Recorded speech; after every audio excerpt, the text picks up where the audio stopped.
Assalamualaikum warahmatullahi wabarakatuh. Semoga sahabat semangat selalu dalam lindungan Allah Subhanahu wa Ta'ala. Kali ini kita coba melihat sejenak ke Pengadilan Negeri Jakarta Selatan, di mana di sana hari ini Nikita Mirzani dituntut 11 tahun dan denda 2 miliar rupiah oleh jaksa penuntut umum, di mana Nikita dinyatakan terbukti dalam tuntutan jaksa melakukan tindak pidana sebagaimana diatur dalam pasal 45 ayat 10 huruf A junto pasal 27B ayat 2 Undang-Undang ITE dengan ancaman pidana 6 tahun dan dakwaan kedua pasal 3 Undang-Undang TPPU dengan ancaman hukuman 20 tahun penjara dan denda 10 miliar rupiah gitu.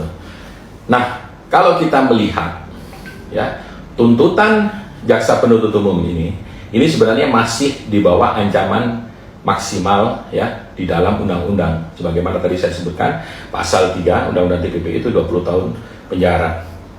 Tetapi dengan tuntutan 11 tahun saja ini sebenarnya sudah tinggi.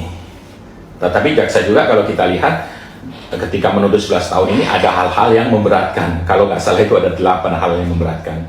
Dan beberapa itu sudah kita bahas pada awal dulu. Salah satunya kami harapkan Nikita Mirzani bisa sopan di persidangan, tapi ternyata kan kita ketahui bersama di dalam 8 hal ini yang memberatkan itu salah satunya tidak sopan dan berbelit-belit dan kemudian dia telah mengulangi perbuatan pidana atau katakanlah kalau bahasa pidananya residivis dan hal-hal yang lainnya begitu.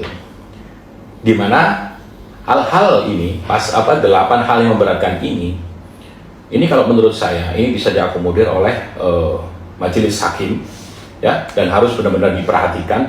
Karena apa? Karena Nikita Mirzani adalah public figure, di mana apa yang dilakukan dia itu berimplikasi luas kepada seluruh rakyat Indonesia, baik yang ada di Indonesia maupun yang ada di luar negeri begitu. Ketika itu hal-hal yang positif mungkin masih oke. Tetapi ketika itu hal-hal yang negatif, bersifat negatif apalagi itu di persidangan, itu bisa menjadi contoh yang tidak baik buat masyarakat. Dan ini harus dipertimbangkan oleh majelis hakim yang menangani perkara ini. Ketika majelis hakim beranggapan nanti di dalam putusannya lepas dari setelah tuntutan ada pembelaan atau pledoi nanti majelis hakim dalam putusannya pasti akan mempertimbangkan.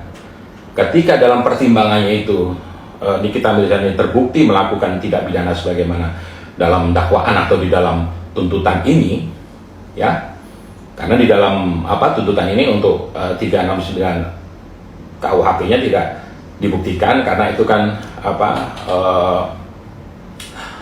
primer subsidiar katakanlah ketika Undang-Undang ITE sudah dibuktikan maka KUHP tidak perlu dibuktikan itu ketika nanti terbukti itu akan melihat majelis hakim hal-hal yang memberatkan. Ketika hal-hal yang memberatkan itu yang disampaikan oleh jaksa itu nanti diakomodir oleh majelis hakim atau bahkan mungkin majelis hakim mempunyai hal-hal yang memberatkan lainnya, ketika ini adalah public figure, ini bisa memperberat hukuman begitu.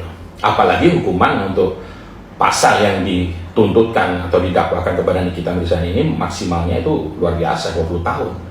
Sebagaimana kita sampaikan di awal. Ini 11 tahun saja sudah tinggi, tetapi ingat, hakim bisa memutus lebih dari 11 tahun. Bisa memutus lebih dari 11 tahun sebagaimana tuntutan. Karena apa? Karena di dakwaan di pasalnya ini termasuk pasal 3 Undang-Undang TPPU ini ancaman hukumannya 20 tahun dan dendanya 10 miliar rupiah begitu.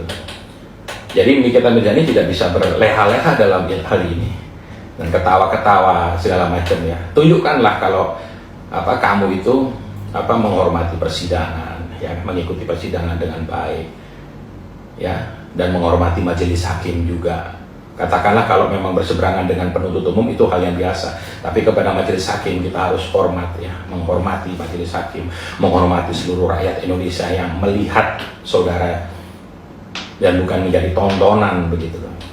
Oleh karena itu kami harapkan majelis hakim dalam perkara ini benar-benar dalam memutus benar-benar mempertimbangkan fakta yang terungkap di persidangan dan hal-hal yang memberatkan tadi. ketika dilihat bahwa hal-hal yang memberatkan itu berimplikasi luas, maka bisa jadi majelis hakim akan memberikan putusan lebih berat daripada tuntutan. Bisa 15, bisa 17, bisa 20 tahun penjara, atau bisa kurang dari 11 tahun. Ya kan? Tapi kalau misalkan untuk efek jera, ya setidaknya sama atau lebih tinggi begitu. Saya tidak membela Nikita Mirzani, saya tidak menyudutkan beliau, saya tidak membela jaksa, tapi kita melihat dari sisi hukumnya. Demikian.